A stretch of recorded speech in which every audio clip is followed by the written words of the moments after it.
Alright folks, I'm back. I had a little glitch doing the lab. I had all types of errors happening. I had to go back in. I didn't want to lose the original awesome footage that I just recorded, so excuse the interruption. Basically, what we're doing is we're getting back into adding the host to the distributed virtual switch. And what we're going to do is we're going to go into, if you're at the home page from the vSphere web client, you're going to go to networking. And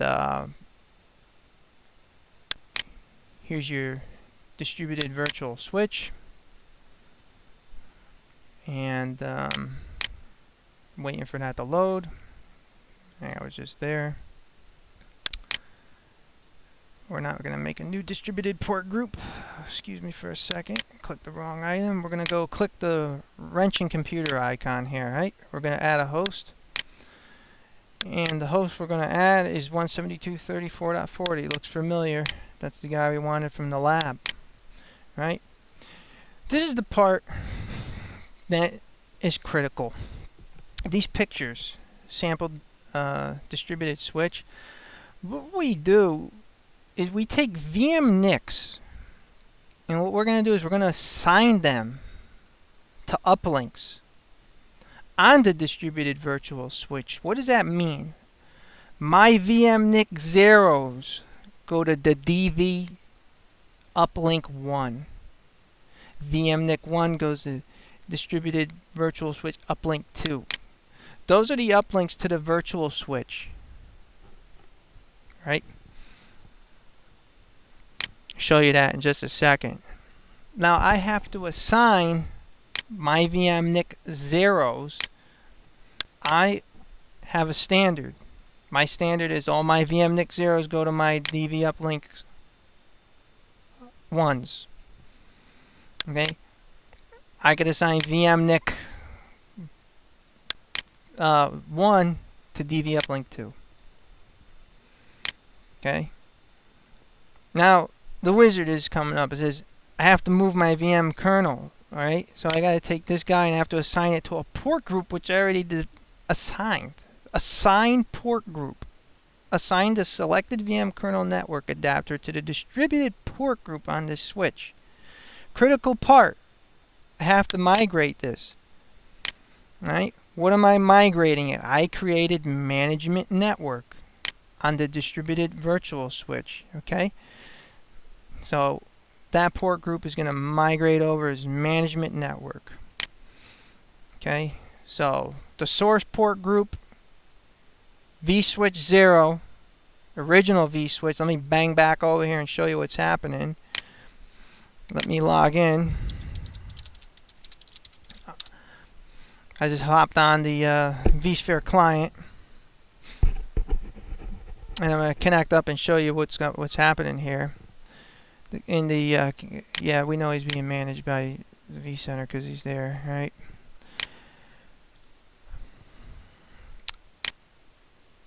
Here's my vSwitch 0. What he's saying is going to take this guy, and you're going to get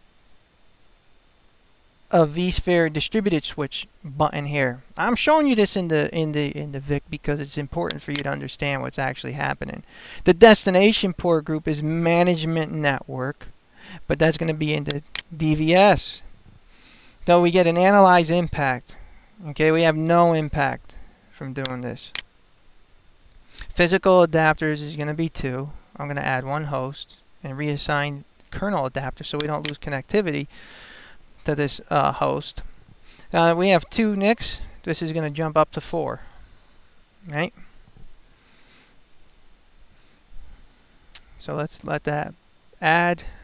So, excuse me, he jumped up to 3 rather, because the other was assigned to the other DV uplink 2. My bad. So, he's added. So 40's added. So if we go back and we look, here's my vSphere distributed switch. Now notice in the next parts that we're going to be doing here, we're going to add vMotion. We're going to add storage. We're going to add some VMs on this guy. So at this point in time, this VM is this ESX host. He's alive. He's active. He does not have a standard switch anymore. He's now connected to the vSphere distributed switch. Now you can, if you go to manage virtual adapters, and I go here and click add, and if I were to say I want to add a new adapter, VM kernel, I don't have anything in the port list because I have to do that from the mother level. What does that mean, the mother level? I gotta go back to the vSphere center side and do that at the top level. So I'm gonna go back to vSphere, and what I'm gonna do is I'm gonna go to my host 40, and I'm now gonna add according to the lab. It says what we're going to do is we have management, he's migrated. Okay, let's go vMotion. Let's add our vMotion guy. So we're going to click add host networking, right? It's VM kernel network adapter. Okay, select the existing distributed port group, right? What port group am I going to do? vMotion, because I have it already created. So vMotion. I'm going to select next.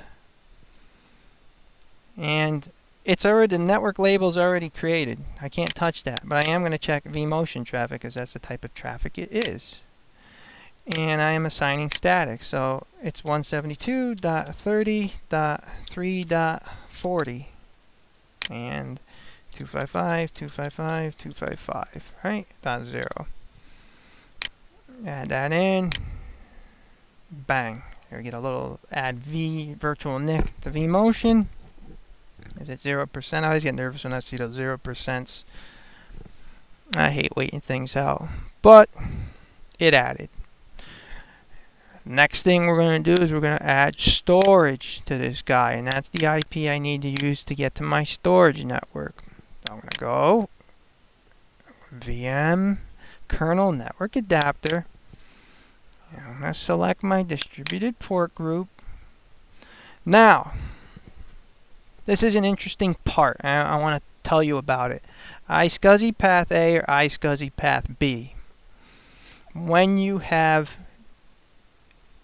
a multi-homed ESX host and you're playing with iSCSI bindings, okay?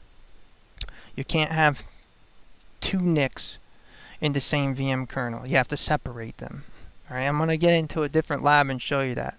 But I want to show you what do I select, A or B? Well, I said my VM NIC 1s were what? So let's back up a level and go to a host that's already configured. And if we look here and we say we're going to edit this guy, does it tell us in here?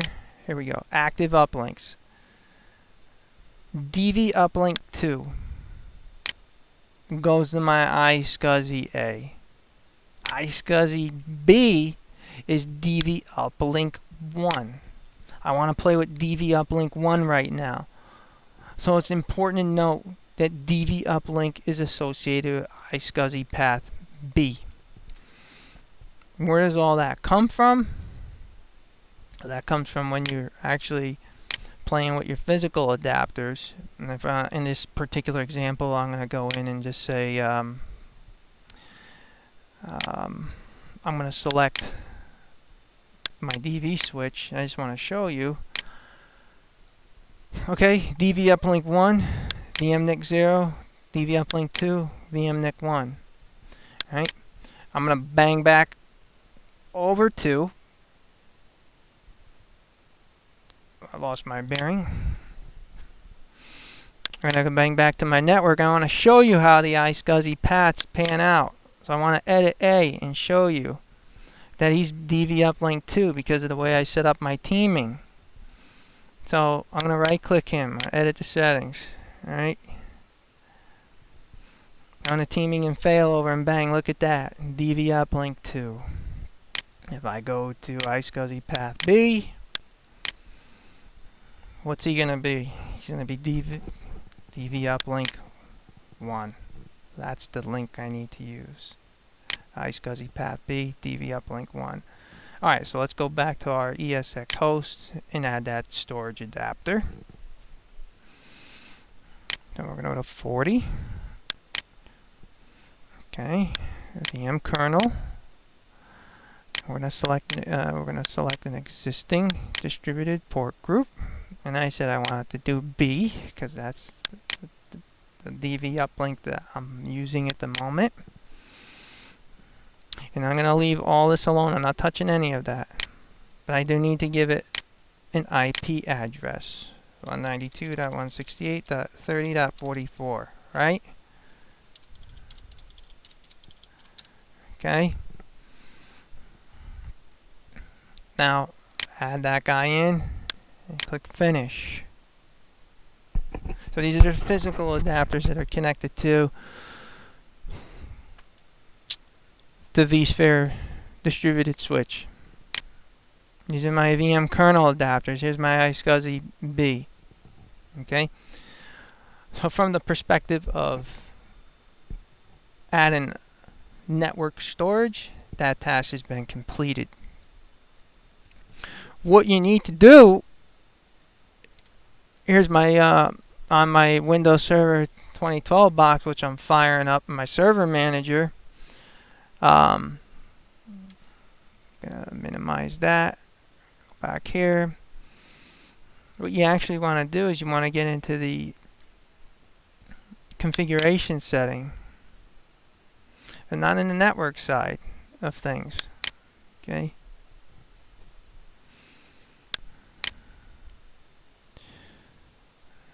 So I want to get to the manage part of my host, and what I want to do is get to advanced,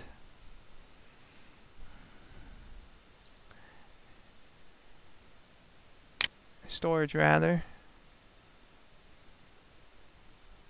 and I'm going to storage adapters. And I already had this pre-populated. The IQN in the world of iSCSI, I gave it a special name, my naming convention. Okay, what I do is I take this guy here, paste, copy, and paste. This is a pretty good thing for me to show you. So on the iSCSI targets, I'm going to go to properties and I'm going to look at my existing initiators, and here's 40. Let's pretend he wasn't there. I'll remove him. I'm going to go back and add him. So I'm going to say IQN. I'm going to paste it in, 40, add it, apply it. That satisfies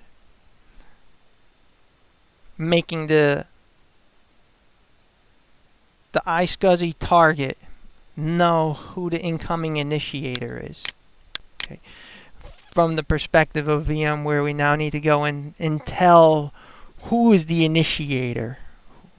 Okay, the destination. Who are we going to? So this is the name. Now let's go back to properties. I'm going to do a copy. I go here. And what we want to do is we actually want to get in and edit the iSCSI target. Okay, this is the software adapter. My network is suboptimal, folks. I'm playing with the old lab gear. I'm just trying to get my gears rolling here. I don't have 10 gig fiber. I don't have 10 gig copper or fiber channel. I don't have any of that. This is my home lab. I make the best of what I have. I buy garbage off eBay, network cards, whatever it is, and I slap stuff together and I make it work. And there's a lot of value in getting something that looks like scraps, okay? But if you can make it work, that's good. You know, it's suboptimal in a way because it is lab gear and it's, you know, older gear. And one of the servers I'm playing with is G1. I mean, that's old stuff. G1 or G2 or G3 for HP. But in the world of lab, I like playing with physical hardware, okay? So don't make fun. Don't make fun of my lab. Anyway, that's the name of my IQN, right? Then we're going to go to my paths. There's already active I/O, but I want to show you where you actually go in.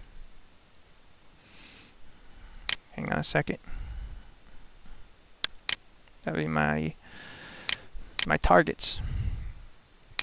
I go to static discovery, okay, and here's where I added him in, my target. That's this guy on my storage server.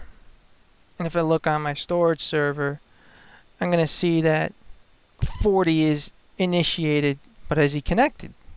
Do we know if he's connected? Let's go look and see. We see active I/O. Okay, VMHBA33 controller 0, T0, LUN 0. We see devices. I see a 300 gig volume, right? I have storage now connected to what? My ESX host. From here, I go to data stores, and I say WSSB for Windows Storage Server B side, because I do have another Windows Storage Server A side that simulates redundancy in another data center if we were playing with that scenario, not in this lab. But that's how you configure storage, configure management network. That's how you do that. In this simple example, that's how you do the vSphere distributed switch. And we can browse here. We can browse storage. Right? Here's my VMs. I could see them. So, and you ask yourself, what are the benefits of the distributed virtual switch? There's a ton. I'm not going to get into all of them, but what I like is a centralized management of not having to manage vSphere standard switches, as all of my hosts are connected to my distributed switch. I have a bird's eye view of everything that's going on in my VMware infrastructure. Let me show you. I know that on my iSCSI path management network, these are my VM kernels for my 3 ESX hosts, for my management network, for my VM network. I have 16 VMs for my vMotion network. I know who my kernels are for there. This is without having to log into every single ESX host. Here's my A side. I'm not going to be configuring iSCSI path A right now, but here's the iSCSI B path 30.444. When you click the DV uplink, it even shows you, hey, DV uplink goes to my iSCSI A, and he goes to my management network, my VM network, and vMotion network, because those are defined in your distributed port groups. When I click on my DV uplink 3, he goes to iSCSI B, and my management network, my VM network, my vMotion network. I can get to everything. Everything is trunked with a layer 3 switch, as I explained earlier. Well, what I'm going to do is sign out here and post some more videos of distributed switches. I hope you like this. It was my very first VMware video. I'm a Microsoft engineer, vSphere certified professional. I hold a lot of certifications. This is JabberTech here, and I'm signing out. Remember, practice, lab it out, review, explore. Visit me. Shoot me an email. Let me know your thoughts. Have a good one.